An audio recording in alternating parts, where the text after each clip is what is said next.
শ্রদ্ধেয় সম্মানিত মুরব্বিয়ানে কেরাম, সমবেত কলিজার টুকরা প্রাণ প্রিয় মুসলিয়ানে কেরাম,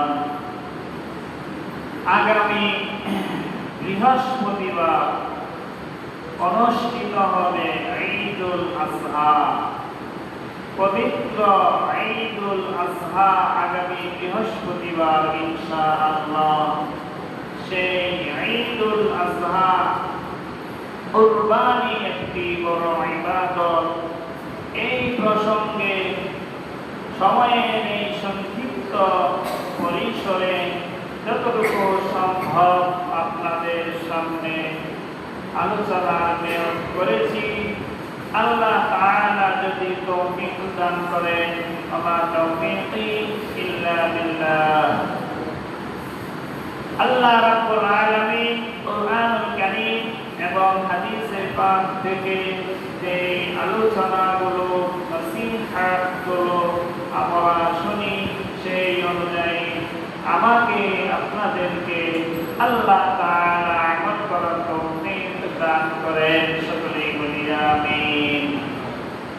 সম্মানিত মুসল্লিয়ানে কেরাম, চলুন আমরা কাল বিলম্ব না করে শয়তানের ওয়াসওয়াসা থেকে বাঁচতে পরম করুণাময় অসীম দয়ালু আল্লাহ তাআলার নামে সূরা আস-সাফফাতের 99 নম্বর আয়াত থেকে আলোচনা শুরু করি।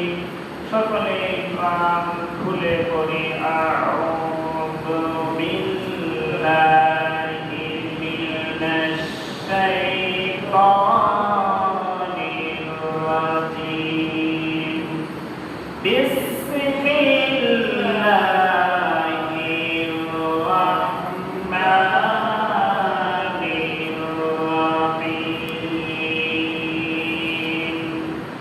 وقال ذاهب إلى ربي سيهدين।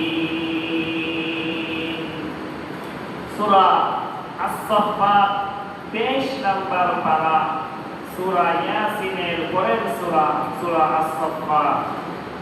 এই সূরা আস-সাফফাতের 99 নম্বর আয়াতে কারিমা থেকে আল্লাহ তাআলা ইব্রাহিম আলাইহিস সালামের ঐতিহাসিক কুরবানির সেই ঘটনা আল্লাহ তাআলা এখানে বয়ান করেছেন। ইব্রাহিম আলাইহিস সালাম ইরাকে জন্মগ্রহণ করেছেন। তখন বাদশা ছিল নমরুদ। সেখানে ইব্রাহিম আলাইহিস সালাম দীর্ঘদিন যাবত দাওয়াত দিয়েছেন, আল্লাহ তাআলার ইবাদতের দিকে আহ্বান করেছেন। যখন এক পর্যায়ে ইব্রাহিম আলাইহিস সালাম হতাশ হয়ে গেলেন জাতির মানুষের ঈমানের ব্যাপারে, আল্লাহ তাআলার গোলামির ব্যাপারে, যখন ইব্রাহিম আলাইহিস সালাম হতাশ হয়ে গেলেন, তখন ইব্রাহিম আলাইহিস সালাম হতাশ হয়ে বললেন, ইন্নী যাহিবুন ইলা রাব্বি সায়াহদিন।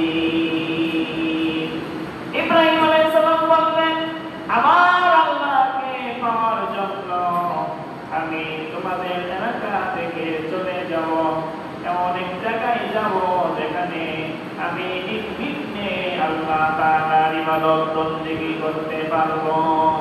ইব্রাহিম আলাইহিস সালামকে তারা আগুনে ফেলে দিয়েছিল। এর পরের ঘটনা, ইব্রাহিম আলাইহিস সালাম সেই হিসাবে ইরাক থেকে, জন্মভূমি থেকে হিজরত করে রওনা করলেন। এক পর্যায়ে তিনি সিরিয়ায় গিয়ে পৌঁছলেন। স্ত্রী সারা আলাইহিস সালামকে নিয়ে গেলেন এবং হাজেরা দ্বিতীয় স্ত্রী তাকেও নিয়ে গেলেন সিরিয়াতে গিয়ে পৌঁছলেন।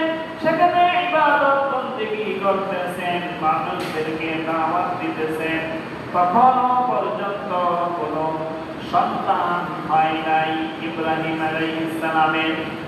এক পর্যায়ে সন্তান লাভের আশায় আল্লাহ তাআলার কাছে দোয়া করলেন। ইব্রাহিম আলাইহিস সালাম বললেন, রব্বি হাবলি মিনাস সালিহিন। রব্বুল আলামিন এখনো পর্যন্ত সন্তান হয় নাই, আল্লাহর কাছে চাই একটি এক সন্তান, সুসন্তান আপনি আমাকে দান করেন। ইব্রাহিম আলাইহিস সালামের দোয়া আল্লাহ তাআলা কবুল করলেন। আল্লাহ তাআলা জানিয়ে দিলেন, ফাবাশশারনাহু বিগুলামিন হালিম।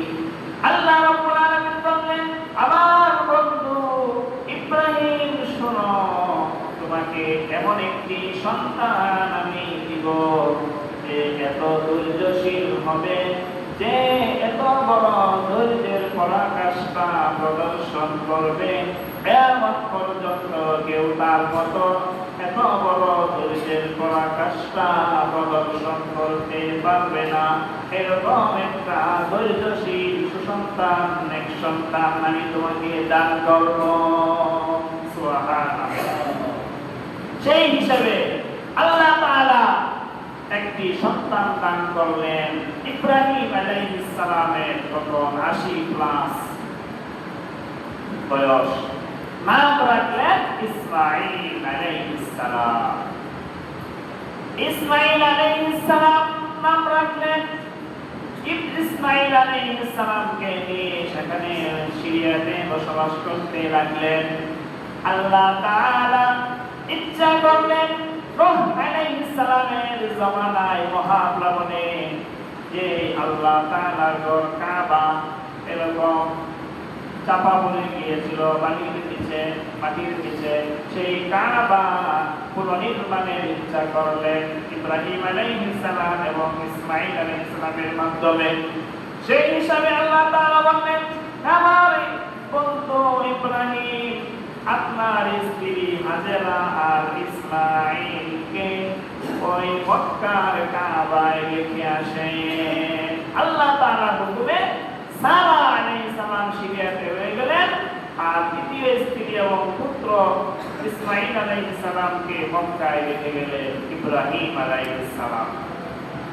ইব্রাহিম আলাইহিস সালামের যখন 13 বছর 14 বছর হয়ে গেল, মোটামুটি এরকম ভাবে প্রাপ্তবয়স্ক হয়ে গেল, 13-14 বছর হয়ে গেল, তখন আল্লাহ তাআলা সেই ঘটনা বর্ণনা করেন, ফালাম্মা বালাগা মা'আহু সা'য়া ক্বালা ইয়া বুনাইয়া ইন্নী আরা ফিল মানামি আন্নী আযবাহুকা ফানজুর মাযা তারা।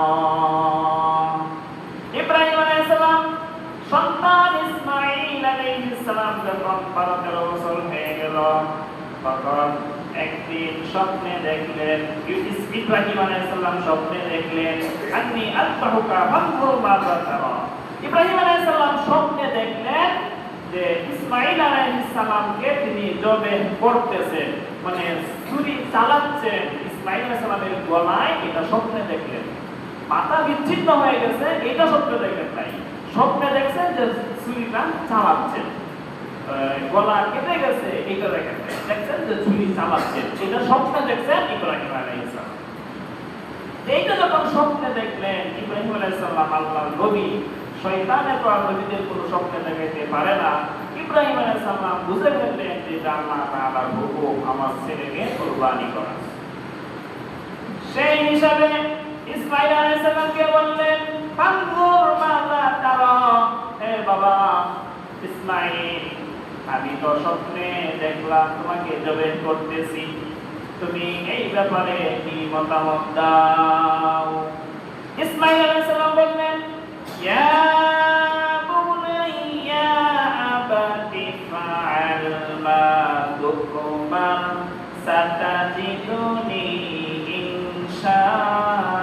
ইনশাআল্লাহু মিনাস সাবিরিন। ইসমাঈল আলাইহিস সালাম বললেন, আব্বু আপনি আল্লাহর নবী, শয়তান আপনাকে কোনো স্বপ্নে দেখাইতে পারবে না। যেহেতু আপনি স্বপ্নে দেখছেন আমার গলায় ছুরি চালাচ্ছেন, তাহলে এটা আল্লাহ তাআলার নির্দেশ। আপনি আমাকে ওই নির্দেশ অনুযায়ী জবাই করে ফেলেন। আমাকে অত্যন্ত ধৈর্যশীল আপনি পাবেন। এই ব্যাপারে কোনো অসহযোগিতা আমার থেকে আপনি পাবেন না। আল্লাহু আকবার।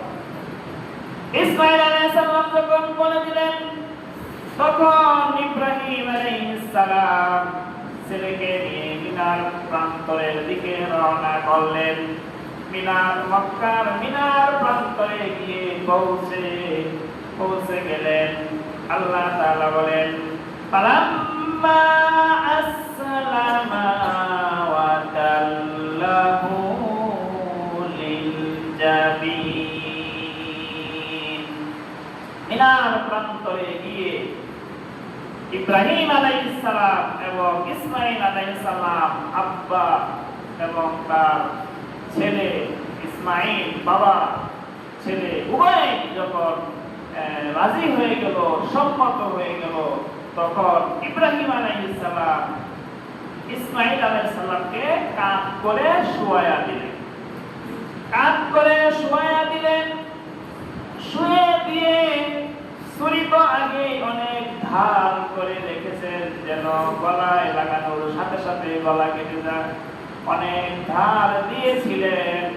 ধার দিয়ে ইসমাঈল আলাইহিস সালামকে কাট করে শুয়ে দিলেন। শুয়ে দিয়ে এরকম ভাবে ছুরি চালানো, গলার মধ্যে ছুরি চালিয়ে দিলেন। সর্বশক্তি দিয়ে ইব্রাহিম আলাইহিস সালাম ছুরি চালাচ্ছেন গলা কাটার জন্য। আল্লাহ রাব্বুল আলামিন তার ফেরেশতা দেখতেছে এরকম কাণ্ড। ইতিপূর্বে কোনদিন এইরকম ঘটনা সংঘটিত হয় নাই। এই প্রথম কোন বাবা তার আল্লাহ তাআলার সন্তুষ্টি লাভের উদ্দেশ্যে নিজের পুত্রের গলায় ছুরি চালাচ্ছে। ফেরেশতারা বিস্ময়ের সাথে বলে উঠল, আল্লাহু আকবার, আল্লাহু আকবার। কি আশ্চর্য ঘটনা সংঘটিত হইতেছে জমিনে, মানে এরকম ঘটনা আর কখনো হয়নি। আল্লাহ, কেমন ছেলে, 13-14 বছরের ছেলে, যাকে কষ্ট করে লালন পালন করে এখন বড় হয়ে গেছে, আব্বা আম্মাকে সাহায্য করবে। আবার এই কোন সন্তান নেই, অনেক দোয়া করে, অনেক যে আল্লাহ তাআলার কাছ থেকে দিয়েছেন, বুড়ো বয়সে এই সন্তান, অনেক আদরের সন্তান। এই ফেরেশতারা বলে উঠল, যখন ছুরি চালাচ্ছেন ইব্রাহিম আলাইহিস সালাম, বিস্ময়ের সাথে আল্লাহু আকবার, আল্লাহু আকবার। ফেরেশতাদের এই আওয়াজ ইসমাঈল আলাইহিস সালামের কানেও পৌঁছেছে। ইসমাঈল আলাইহিস সালাম বলে উঠলেন, লা ইলাহা ইল্লাল্লাহু আল্লাহু আকবার। ইসমাঈল আলাইহিস সালাম বললেন। তারপর ইসমাঈল আলাইহিস সালামের কণ্ঠে আল্লাহর এই জিকির শুনে ইব্রাহিম আলাইহিস সালাম বললেন, আল্লাহু আকবার, আল্লাহু আকবার, ওয়া লিল্লাহিল হামদ। ইব্রাহিম আলাইহিস সালাম বললেন, এটাকেই বলে তাকবীরে তাশরীফ। এই তাকবীরে তাশরীফ, আল্লাহু আকবার, আল্লাহু আকবার, লা ইলাহা ইল্লাল্লাহু, আল্লাহু আকবার, আল্লাহু আকবার, ওয়া লিল্লাহিল হামদ। এই তাকবীরে তাশরীফ এইভাবে ফেরেশতা ইব্রাহিম ইসমাঈল আলাইহিস সালামের এই জিকিরগুলো আল্লাহ তাআলা ওয়াজিব করে দিয়েছেন। 9 তারিখ, আগামী বুধবার 9 তারিখ, জিলহজের 9 তারিখ আগামী বুধবার। এই 9 তারিখ বুধবার ফজরের নামাজের থেকে ফরজ নামাজের সালাম ফিরিয়ে এই তাকবীরে তাশরিক এই জিকিরগুলো উচ্চ স্বরে একবার পড়া ওয়াজিব। জোরে জোরে বলতে হয় আল্লাহু আকবার আল্লাহু আকবার লা ইলাহা ইল্লাল্লাহু আল্লাহু আকবার আল্লাহু আকবার ওয়া লিল্লাহিল হামদ। 13 তারিখ আসরের নামাজ পর্যন্ত এটা বলা, একবার করে বলা ওয়াজিব। কেউ যদি জামাত না পায় একা একা পরে এসে তার উপরে ওই তাকবীর জোরে বলা ওয়াজিব। মহিলাদের উপরেও ওয়াজিব, মহিলারা নিম্ন আওয়াজে আস্তে আস্তে পড়বে, পুরুষরা জোরে আওয়াজে পড়বে, মহিলারা নিম্ন আওয়াজে পড়বে। মুহতারাম হাজিরিন, ইব্রাহিম আলাইহিস সালাম সর্বশক্তি দিয়ে ছুরি চালাচ্ছেন, যখন গলা কাটতেছে না তিনি হয়ে গেলেন যে আল্লাহ কোন বেয়াদবি আমার দ্বারা হয়ে গেল, ছুরি নিয়ে গলা কাটতেছে না কেন। তিনি একটু হয়ে যে ছুরি এত দাঁড় দিলাম, এই ছুরি দিয়ে গলা কাটতেছে না, ছুরিটা তিনি নিক্ষেপ করে ফেলে দিলেন, হাত থেকে ফেলে দিলেন। ঘটনাক্রমে এই ছুরি গিয়ে একটা বিশাল পাথরের উপরে পড়েছে। আল্লাহু আকবার। পাথরের উপর পড়েছে, পাথর ছুরির আঘাতে পাথরটা দ্বিখণ্ডিত হয়ে গেছে। সুবহানাল্লাহ। পাথর দ্বিখণ্ডিত হয়ে গেল, কিন্তু ইসমাঈল আলাইহিস সালামের গলা কাটে নাই। আল্লাহ রাব্বুল আলামিন এর বন্ধু ইব্রাহিম ছুরিকে যখন বিরক্ত হয়ে ফেলে দিলেন, আল্লাহ তাআলা ছুরির জবান খুলে দিলেন। ছুরি বলে উঠল, আল্লাহর খলিল ইব্রাহিম, আল্লাহ তাআলা আপনাকে সরাসরি আদেশও দেন নাই যে আপনার ছেলেকে কুরবানি করেন। সরাসরি এটা আল্লাহ তাআলা বলে নাই যে আপনার ছেলেকে জবাই কুরবানি করেন আমার জন্য, সরাসরি এটা আল্লাহ তাআলা বলে নাই। বরং আল্লাহ তাআলা স্বপ্নের মাধ্যমে দেখাইছে। ইব্রাহিম আলাইহিস সালাম স্বপ্নে দেখছেন যে ইসমাঈলকে জবাই করতেছে, এটা স্বপ্নে দেখছেন, আল্লাহ তাআলা সরাসরি বলে নাই। ছুরি বলে উঠল, আপনাকে তো আল্লাহ তাআলা সরাসরি বলে নাই, স্বপ্নের মাধ্যমে আপনি দেখেছেন। আল্লাহর হুকুম পালন করার জন্য ছেলের গলায় আমার ছুরি চালাচ্ছেন, আর আমি ছুরিকে আল্লাহ রাব্বুল আলামিন স্বপ্নে নয় সরাসরি সুস্পষ্টভাবে 70 বার আদেশ করেছেন ইসমাঈলের একটা পশম যেন আমি না কাটি। আপনি স্বপ্নে দেখে আল্লাহর হুকুম পালন করার জন্য এরকম তৈরি হয়ে গেছেন, আমাকে আল্লাহ 70 বার আদেশ করছেন আমি যেন একটা পশম না কাটি, তাহলে আমার কি ক্ষমতা আছে আমি ইসমাঈলের গলা কাটি? আমার উপর আপনি অসন্তুষ্ট।